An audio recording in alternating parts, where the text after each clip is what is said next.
Hi, my name's Joe Benevento, and earlier this year, my novel, My Perfect Wife, Her Perfect Son, was published. A novel that explores the Holy Family through the eyes of St. Joseph before the halo. This Advent, Catholic Charities invited me to share weekly Advent reflections with you, and I'm pleased to present them here. Part 1, The Annunciation. What Catholic doesn't love the traditional Christmas narrative, from the Annunciation straight through to the three wise men?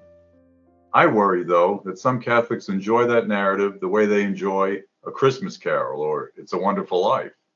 Those fictions feature the appearance of angels or spirits visiting in dreams, just like the Bible story. If someone in real life told us they had been visited by an angel, or that they were changing their lives based on a dream, we might question their sanity. Fiction's different, though. Works labeled fiction explicitly tell us that this didn't really happen. In fact, fiction featuring ghosts or angels is usually categorized as fantasy. Yet the story of Mary and Joseph really did happen, and we need to appreciate how big a distinction that is. Unlike Scrooge, the Virgin Mary was real. She was a young Jewish woman, recently contracted in marriage to a man named Joseph. Catholics believe that Mary was conceived without original sin, but could Mary understand the depth of that reality?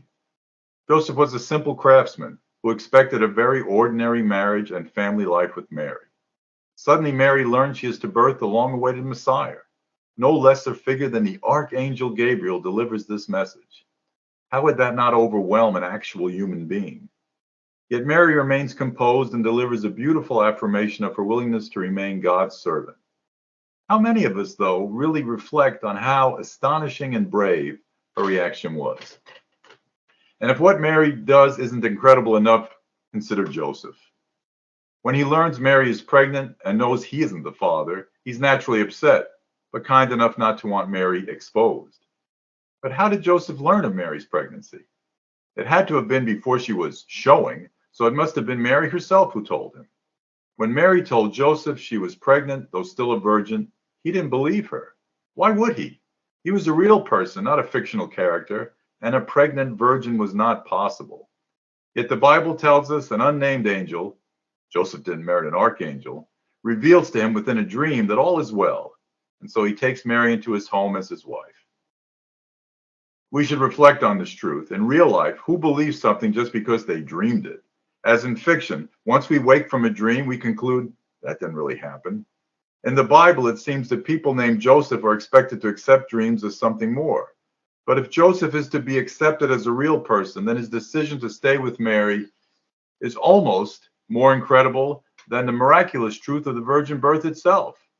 God, for whom all things are possible, saw to that birth. But Joseph, an ordinary man with no halo yet, has to utilize his trust in Mary and the assurances of a dream angel to decide he should stick with the woman he loves. It's an amazing feat of courage for which Joseph has never really been fully celebrated. In fantasy fiction, we accept angels and other supernatural elements readily. The Gospels aren't fiction, though. So Joseph's acceptance isn't just something some author decided for him, but rather a life-changing choice based on faith in both the Most High and his wife Mary. Mary and Joseph begin to earn the title of the Holy Family when Mary accepts God's plan and works to convince her husband that all is righteous and blessed. They begin to become the Holy Family when they are willing to accept what seems like far-fetched fiction as the reality that will challenge and bless the rest of their lives together. We're so pleased you've joined us for weekly reflections this Advent from author Joseph Benevento, who released his novel My Perfect Wife, Her Perfect Son earlier this year. You can support the work of Catholic Charities by purchasing the novel at a local bookstore or online at a seller like Amazon.com. To learn more about the work of Catholic Charities of Central and Northern Missouri, visit us online at cccnmo.diogeffcity.org or follow us on social media at cccnmo. Cover artwork for our Advent Reflection Series podcast episodes includes the sculpture A Quiet Moment by artist Timothy P. Schmaltz. Background music is licensed through Adobe Stock. Thank you for listening and have a blessed Advent.